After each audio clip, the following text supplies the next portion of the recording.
Vous écoutez un message enregistré à l'église CVV Paris.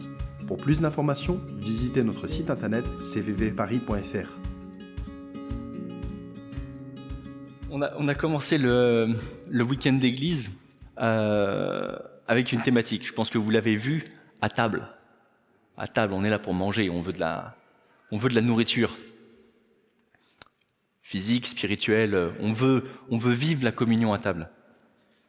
Et je pense que là on enchaîne sur une série qui va être à table bis, ou à table on continue, ou à table plat de résistance. Juste on continue à table, ensemble. Et je pense que cette série, elle a un petit peu plusieurs buts. Au moins 3. On veut vivre l'unité entre nous. On veut vivre l'église en dehors du dimanche, parce que c'est beau le dimanche, mais il y a 7 jours après, ou 6 jours. Et on veut sortir de notre zone de confort. Et c'est peut-être ce troisième que je vais essayer de voir aujourd'hui avec vous. Et c'est pour ça que je me suis dit que j'allais prendre un texte qui aborde notre thématique de façon assez certaine. C'est dans Matthieu au chapitre 15, les versets 21 à 29. Alors vous l'avez normalement affiché. Matthieu 15. En quittant cet endroit, Jésus se rendit dans la région de Tyr et de Sidon. Et voilà qu'une femme cananéenne qui habitait là vint vers lui et se mit à crier « Seigneur, fils de David, aie pitié de moi ! Ma fille est sous l'emprise d'un démon qui la tourmente cruellement. » Mais Jésus ne lui répondit pas un mot. Ses disciples s'approchèrent de lui et lui dirent « Renvoie-la, car elle ne cesse pas de nous suivre en criant. » Ce à quoi Jésus répondit « Je n'ai été envoyé qu'aux brebis perdues du peuple d'Israël. » Mais la femme vint se prosterner devant lui en disant « Seigneur, viens à mon secours !» Il lui répondit « Il n'est pas bien de prendre le pain des enfants pour le jeter aux petits chiens. » « C'est vrai, Seigneur, reprit-elle, et pourtant les petits chiens mangent les miettes qui tombent de la table de leur maître. » Alors Jésus lui dit « Ô femme, ta foi est grande, qu'il en soit donc comme tu le veux. » Et sur l'heure, sa fille fut guérie. Chienne de vie, ça c'est le titre. C'est un texte qu'on n'arrive pas toujours à prendre pour nous. Je ne sais pas si vous l'avez lu déjà ce texte, mais c'est bien la Bible, mais quand même, comment on fait quoi ? Et je vous propose que ce petit texte, on essaie de le voir ensemble aujourd'hui. Parce que parfois on se demande qu'est-ce que Dieu est en train de faire dans notre histoire. Dieu, le maître de l'histoire, qu'est-ce qu'il fait pour nous, chez nous, là, maintenant ? Pour ses disciples, c'est un de ces moments un petit peu bizarres, où ils se disent « Mais Jésus, qu'est-ce que tu fais ? Qu'est-ce que tu dis ?» Parce que Jésus est en train de les emmener dans un endroit qui est de ce genre d'endroit où on ne va pas. La région de Tyr et de Sidon, on ne va pas là-bas quand on est juif. On ne va pas là-bas parce que, alors vous, ça ne vous parle pas ? Probablement pas. Mais cet endroit, Tyr et Sidon, Jésus l'évoque comme l'égal de Sodome. Ça, on connaît peut-être plus un peu la ville de Sodome. Ils sont méchants. Tyr et Sidon, c'est un peu comme Sodome. Du coup, on ne va pas là-bas. Et pourtant, c'est là que Jésus va. Et il nous dit qu'il y a une femme cananéenne qui veut la voir. Là encore, petit contexte. Une femme cananéenne, nous, ça ne nous parle pas. Pourtant, quand on regarde dans l'Ancien Testament, la partie avant Jésus dans la Bible, maudits soient les Cananéens. Jésus emmène ses disciples dans une terre qu'on ne veut pas voir, parmi un peuple maudit. Qu'est-ce qu'il fait ? C'est pas pour faire du tourisme, c'est des gens qui sont un peu sales là-bas, qu'on ne devrait pas fréquenter. Voilà un petit peu le contexte. Donc si vous vivez à l'époque de Jésus, cet endroit, il ne faut pas y aller. C'est un petit peu comme aujourd'hui, tenter, là on est le 14, aller en Iran. Ah, politiquement c'est compliqué quand même. Je ne fais pas de politique, mais juste on se dit, ah ils sont gentils, pas gentils, on ne sait pas. Je ne suis pas là pour vous donner une réponse là-dessus. Je ne fais pas de politique encore une fois. La table qui divise. Cette femme, elle est là. Et elle crie. Et elle dérange. C'est gênant. Elle crie un titre qu'elle n'aurait même pas le droit de dire. Seigneur, fils de David! Mais fils de David, c'est juif, ça. Elle n'est pas juive. Elle n'a pas le droit. Elle n'a pas le droit d'utiliser ce titre. On ne peut pas parler à Jésus n'importe comment. Il y a un protocole pour s'avancer et se présenter devant Dieu, devant Jésus, le Maître. Après tout, elle le fait. Pourquoi ? Parce qu'elle ne vient pas pour elle. Elle n'est pas en train de venir pour elle, elle est en train de venir pour quelqu'un d'autre. Elle affronte la honte parce qu'elle est en train d'apporter le cas de sa fille en disant « Aie pitié de ma fille, sauve-la. Moi, je porterai cette honte, ce ridicule de devoir crier juste pour que tu m'entendes. » Elle supplie pour son enfant et je me demande si nous, on ne devrait pas avoir parfois la même attitude. Supplier pour nos enfants. Alors, pour qu'ils soient sauvés, même s'ils ne sont pas... nos enfants ACV ne sont pas démonisés, tant mieux. Hein, mais quand même, est-ce qu'on crie devant Jésus pour qu'ils soient sauvés ? Ces enfants qui sont derrière ou qui sont au-dessus, là, au deuxième étage, est-ce qu'on supplie Jésus, mais viens et sauve-les, nos enfants ? Donc elle crie. Elle crie et c'est presque gênant. Parce que le cri sur ses lèvres, c'est un espèce de cri de désespoir. Parfois, nous aussi, on devrait pousser ce cri. Un cri fort qui retentit dans l'église, là. Un cri fort qui va déranger autour de nous. Et peut-être que parfois on crie comme ça dans l'église, ou dans notre chambre, seul. Ou quand on est en train d'avoir un temps de prière avec d'autres personnes. Est-ce qu'on crie comme ça, sachant que Jésus est le seul espoir ? Est-ce qu'on a cette conscience que Jésus est le seul espoir ? Mais vient le verset 23, et celui-là il pique. Mais Jésus ne lui répondit pas un mot. Pourquoi Jésus ne répond pas d'après vous ? Parce qu'il est en train de réfléchir, est-ce que je devrais guérir cette fille ou pas ? Parce qu'il est outré ? Comment est-ce qu'une Cananéenne, une sale femme comme ça, essaie de s'approcher de moi ? Beaucoup de commentateurs que j'ai lus vont dire que c'est pour pousser la détermination de la femme. Ouais, mais je ne suis pas forcément d'accord. Ouais, non, moi ça me plaît pas. La majeure partie des commentateurs vont dire que c'est pour amener la femme à aller plus loin dans sa foi.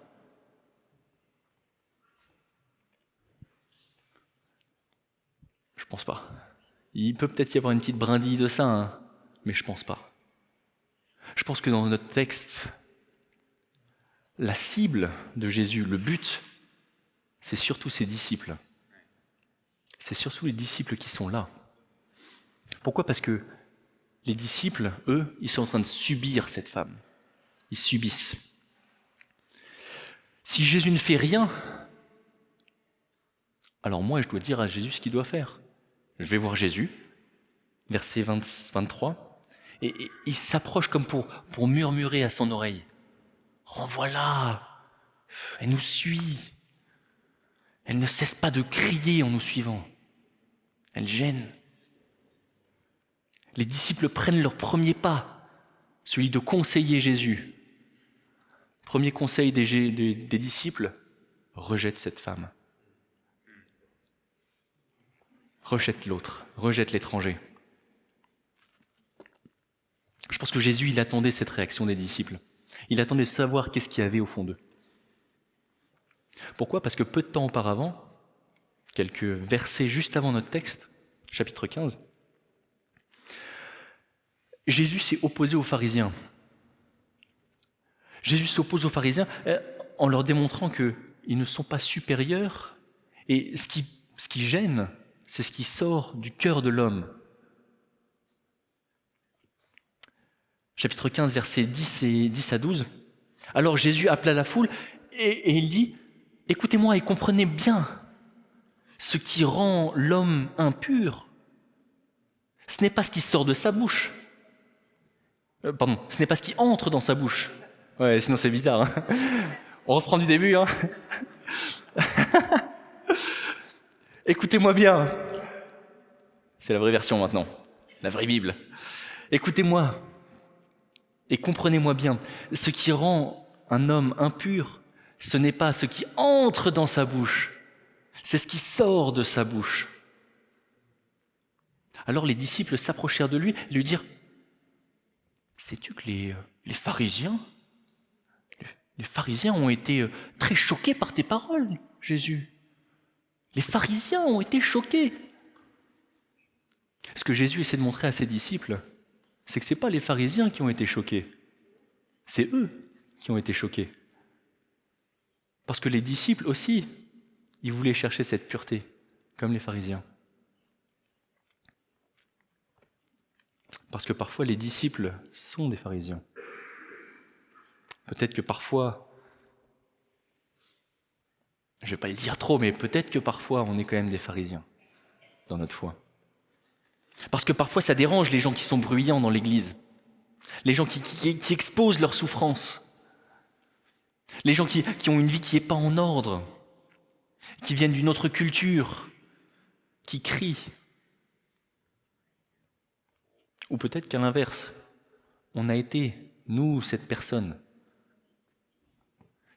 qui a le sentiment d'être rejetée, parce que l'Église, ce joyau, parce que l'Église t'a rejeté, parce que tu te comportes différemment, parce que tu loues Dieu à ta façon, parce que tu restes assise quand tout le monde est debout en train de louer, parce que tu ne lèves pas les mains pour dire « Alléluia !» et que toi, juste ta façon de louer, c'est en silence.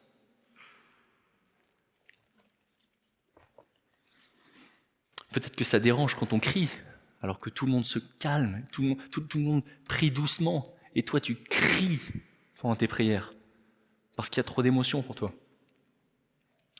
Moi ça m'arrive de crier, je m'en fiche si je vous gêne. Jésus accueille les gens. Jésus accueille les gens. Il fait route avec ceux qui acceptent de faire route avec lui. Chez les gens de mauvaise vie. Mais à l'opposé, ses disciples, là, rejettent celui qui est différent. Ils rejettent et ils veulent renvoyer. Renvoyer, mais vers où? Elle irait où, cette pauvre femme? Chez elle, seule, avec sa misère? Chez elle, seule, avec sa fille qui est toujours démonisée? Elle serait seule dans son tourment? Et peut-être que parfois, l'Église, qui est censée être un refuge, qui est censée être un refuge de grâce, peut-être que parfois l'Église, elle ressemble à un tribunal, où il y a des chuchotements, où il y a des regards qui jugent, où il y a des groupes qui se forment et qui excluent les autres. Je vais peut-être pas nommer des groupes parce qu'il ne faudrait pas lancer la pierre quand même, mais il y a des groupes quand même qui se forment. Et ça peut amener les gens à se sentir comme étrangers au sein de cette église, au sein de nos églises, à condition, au sein de nos églises. Peut-être qu'il y a des Cananéennes ou des Cananéens au milieu de nous. Ça, c'est la table qui divise. Mais on est quand même dans une thématique où on veut que la table rassemble. On va essayer de partir sur la table qui rassemble. Ça rassemble les brebis perdues. Jésus, verset 24, ce à quoi Jésus répondit, « Je n'ai été envoyé qu'aux brebis perdues du peuple d'Israël. » La table rassemble les brebis perdues. Pourtant, elle, cette femme, elle vient, et la réponse de Jésus, c'est de dire « J'ai été envoyé aux brebis perdues d'Israël ». Comment est-ce qu'il réagit ? Comment est-ce que nous, on réagirait si ça nous arrivait ? Est-ce qu'on arrêterait de prier si Jésus nous disait « Non ». Est-ce qu'on arrêterait de prier parce qu'on est découragé par ce refus ? Ou au contraire, est-ce qu'on ferait comme elle qui redouble de prière, qui redouble de foi ? Mais la femme vint se prosterner devant lui en disant « Seigneur, viens à mon secours !» Sa réaction, elle est forte. Et il faudrait qu'on l'imite. Parce que souvent, quand Dieu ne répond pas tout de suite à notre demande, peut-être qu'on est découragé et on se décourage très vite au lieu d'insister dans nos prières. Dieu aime qu'on vienne vers lui pour demander. Plein de fois s'il faut. Dieu ne se lasse pas. Nous, on se lasse. Mais Dieu ne se lasse pas du fait qu'on demande. Et cette femme, elle n'exige rien. Elle n'est pas en train de dire, si tu me dois la guérison de ma fille. Tu es Jésus, notoriété publique, tu es quelqu'un de bien, donc guéris ma fille. Elle ne vient pas comme ça. Elle ne vient pas comme ça. Elle est en train de venir sachant qu'elle n'a rien pour exiger. Elle n'a rien pour venir devant Dieu. Elle ne remplit pas les critères pour venir devant lui. Donc du coup, c'est plus au fils de David, le Messie, qu'elle s'adresse.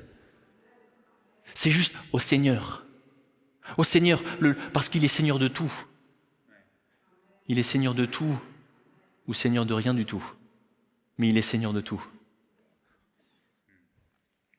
Et qui ne se sentirait pas abattu, humilié ou même rejeté par la réponse de Jésus. Je suis venu que pour les brebis d'Israël.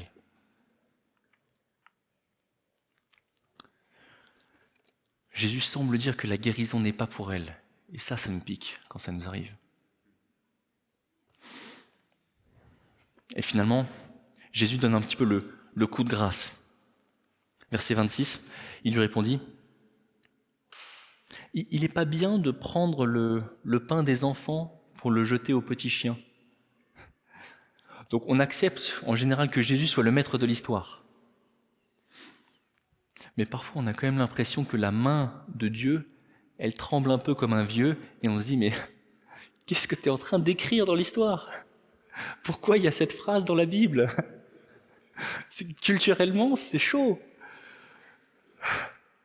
Vous savez, c'est le moment gênant du dialogue.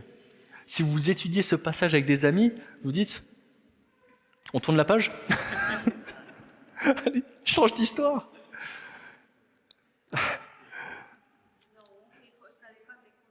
Ça dépend du contexte, exactement. Mais je suis bien d'accord. Pourquoi ? Parce que les textes bibliques, ce texte biblique est glorieux. Merci. Par exemple, le contexte. À l'époque, les Juifs, tous les gentils, tous les étrangers, ils les appelaient des chiens. C'est des chiens errants. Et du coup, là par contre, le mot que Jésus il utilise, c'est un petit chien domestique. C'est mieux quand même. Le contexte, ça aide. Un petit chien domestique. Mais peut-être qu'il faudra qu'on revienne sur cette question un peu plus tard. Verset 27. « C'est vrai, Seigneur, reprit-elle. Et pourtant, les petits chiens mangent les miettes qui tombent de la table de leur maître. » Cette femme, elle est pleine de répartie. Elle prend une situation, on lui envoie quelque chose en pleine face, elle le retourne. Elle réfléchit vite parce qu'elle sait qui est en face de lui. Elle répond et elle inverse l'image. Si la Cananéenne, elle n'est pas de la famille, elle n'est pas une des enfants, ok ? Mais si je suis un petit chien, je suis dans la maison. Donc, j'ai des miettes. Donne-moi des miettes. Ça va vite quand même, hein ? Les miettes qui sont mangées par les chiens, c'est ce qu'il est en train de dire. Il n'y a aucune privation pour le peuple juif. Après tout, ce qu'elle demande, ce n'est pas une bénédiction des Juifs qu'il faudrait leur enlever, c'est le surplus. Si la fille de cette Cananéenne est guérie, ça ne veut pas dire que les malades juifs ne seront pas guéris. C'est juste une petite grâce qu'elle cherche à avoir, quelque chose qui est laissé par terre. Les enfants ne vont pas manger ce qui est par terre, moi je le mange, pas de problème. C'est juste un modèle d'humilité. Elle n'est pas en train de contredire Jésus. Elle n'est pas jalouse parce que le peuple juif est honoré, alors qu'elle, on lui lance ça en pleine face. Elle persévère dans sa demande sans se laisser abattre. Et une question pour nous, c'est si on se dit qu'on est les petits chiens ici, ça nous blesse ou pas ? Est-ce qu'on est trop fiers pour se dire, mais en fait, non. Non, moi je ne mérite pas des miettes. Moi je suis là pour avoir un vrai repas, à la table du roi.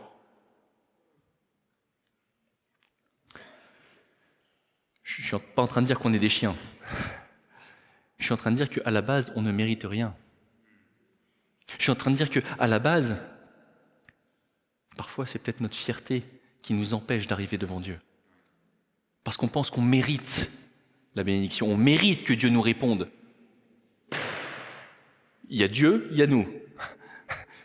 Il y a l'univers entre les deux. Dieu n'a aucune obligation envers nous. Il le fait passionnément par amour, mais ce n'est pas une obligation. Dieu n'a pas l'obligation de nous répondre, ou en tout cas pas parce que nous on a fait quelque chose.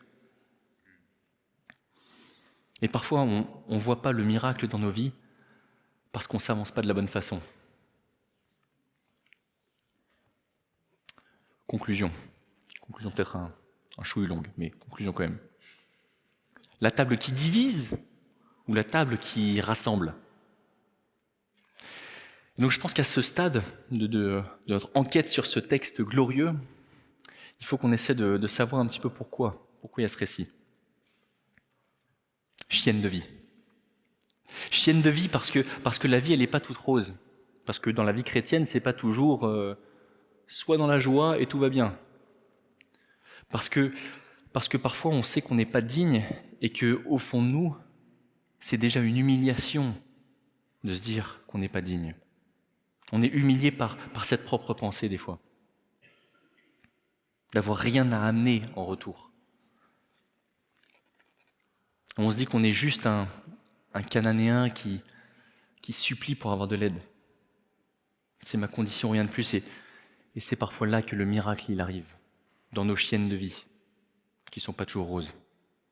Même si on a des vies qui peuvent être très sympas aussi, au demeurant. Hein. Tout n'est pas noir, loin de là. La lumière, elle brille parfois même plus fort quand on sort du gouffre. Quand Jésus nous fait sortir du gouffre, c'est là où on est ébloui par sa lumière.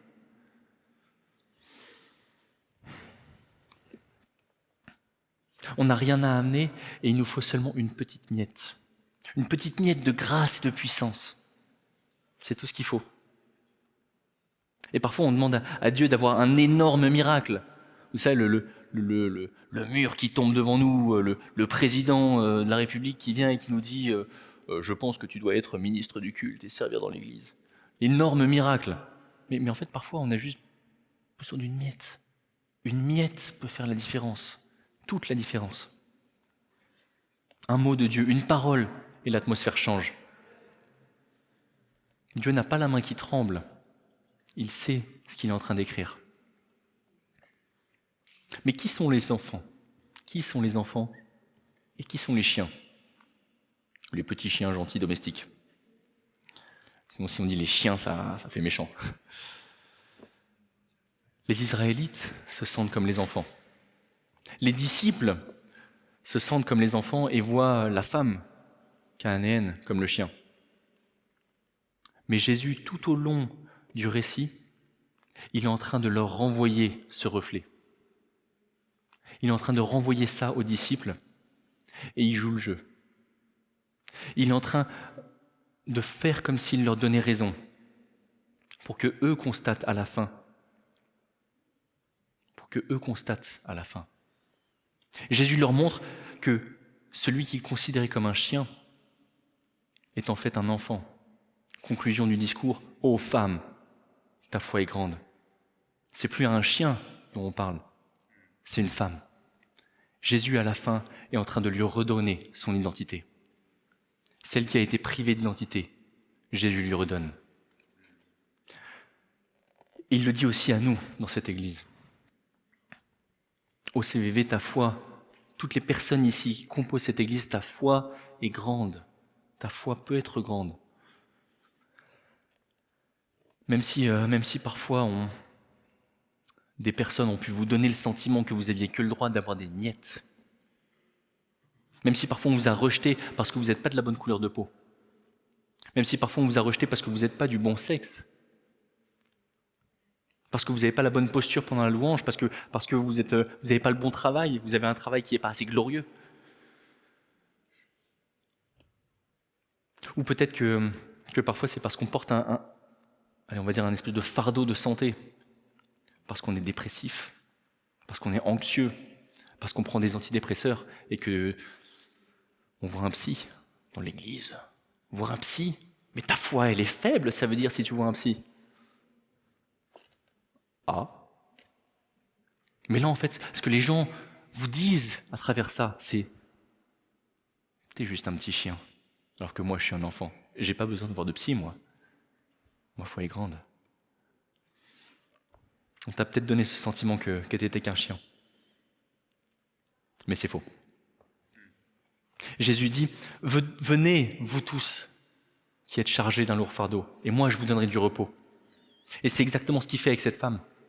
Là où certains parlent de toi en disant « c'est qu'un chien, tu n'es qu'un chien, tu n'es rien ici ». Arrête de faire du bruit, arrête de crier. Jésus te redonne ton statut et te dit « ô femme, ô homme, ta foi est grande. T'as pas à ramper sous la table pour avoir des miettes. » Parce que Jésus dresse une table pour toi. Et il t'invite à table, pas sous la table, à table, assis à côté de lui. Et il dresse le pain pour toi. Pas des miettes. Tu as le droit de manger le pain. Tout ce que Jésus a fait dans son silence quand il parle pas, ou quand il parle de venir juste pour les brebis perdues d'Israël, seulement elles, ou quand il est en train de dire c'est pas pour les petits chiens. Ce qu'il est en train de faire, ça peut être dur sur le moment.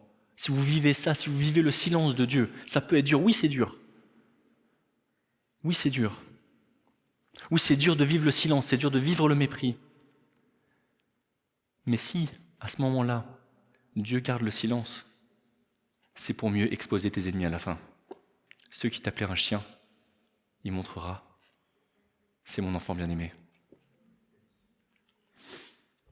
Il leur prouvera à tous ceux qui mentent sur votre condition. Dans son silence, Dieu patiente pour mieux leur montrer à quel point vous avez de la valeur. Donc cette extravagante miette, qu'est-ce qu'on en fait ? La femme cananéenne, elle demandait pas le pain, juste des miettes. Mais alors qu'elle demande les miettes, elle reçoit le pain. Nous sommes faits pour manger le pain des bénédictions de Dieu. Vous savez pourquoi ? Parce que si vous appartenez à Jésus, ce que lui il dit c'est « je suis le pain ». Il n'a jamais dit « je suis une miette de pain », il a dit « je suis le pain ». Nous appartenons à Christ, alors mangeons le pain. Donc si on est appelé à manger le pain, il se passe quoi avec ces miettes ? Dans un restaurant, si vous y allez, on va se sentir bizarre s'il y a des miettes un peu partout. Mais ici, le but de Jésus, c'est qu'il y ait beaucoup de miettes. Jésus aime faire des miettes parce que ces miettes ne sont pas pour ses enfants. Ces miettes, c'est pour le monde. C'est pour ceux qui vous entourent. C'est pour la cité autour de nous. Proverbe 11, verset 11. Une cité prospère quand des justes attirent la bénédiction sur elle. Vous êtes à table, si vous mangez du pain et qu'il y a des miettes, c'est une bénédiction qui va tomber sur la cité, sur votre entourage, sur votre famille, sur votre travail. Ça, c'est le royaume qui se répand. L'extravagante miette, elle est voulue par Dieu. Elle est voulue par Dieu parce qu'il a un plan, et son plan, c'est de faire son royaume ici, à Paris. Dieu tire sa gloire. Dieu tire sa gloire dans le fait de bénir, dans le fait de nous bénir et de bénir à travers nous. Il y a une abondance de bénédictions et une extravagance dans sa grâce. C'est aussi dans cette extravagance que se révèle la générosité de Dieu. La femme cananéenne, elle a reçu bien plus que ce qu'elle demandait. Nous aussi, si on vient devant Dieu, est-ce qu'on s'attend à avoir beaucoup plus que ce qu'il nous a demandé ? Dieu n'est pas avare. Dieu n'est pas avare. L'extravagante miette, elle reflète une vérité profonde sur la nature de qui est Dieu. Dieu est un Dieu de surplus et pas de pénurie. Il y a toujours à manger auprès de Dieu. Toujours à manger. Et là où le monde calcule ce qui pourrait manquer, quand on s'approche de Dieu, dans son royaume, on calcule ce qu'il y a en plus à faire déborder. Une simple miette peut avoir un impact énorme. On a besoin d'avoir des gens comme ça, du coup, comme cette femme cananéenne qui crie dans l'église, qui a un réveil pour nous, qui s'exprime même si ça dérange. S'il vous plaît, mais criez dans l'église. Ou gardez le silence dans l'église alors que tout le monde crie. Juste faites-le. On a besoin de regarder autour de nous pour savoir s'il y a justement une ou un Cananéen qui est exclu au milieu de nous. Parce qu'on peut être parfois des pharisiens qui excluons les autres. Alors qu'on est censé être à table ensemble et qu'on ne voit pas qu'il y a quelqu'un qui est en train de ramper sous la table pour avoir des miettes. Faisons de nos tables des lieux où le pain est abondant et où l'étranger a sa place.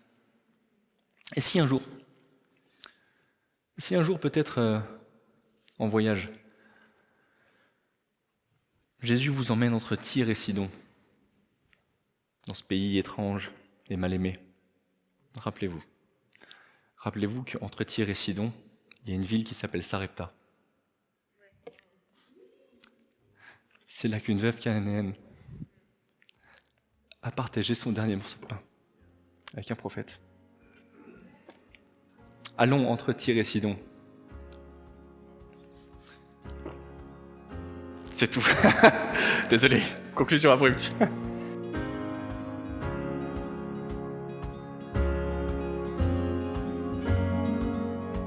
Vous venez d'écouter un message enregistré à CVV Paris. Pour plus d'informations, visitez notre site internet cvvparis.fr.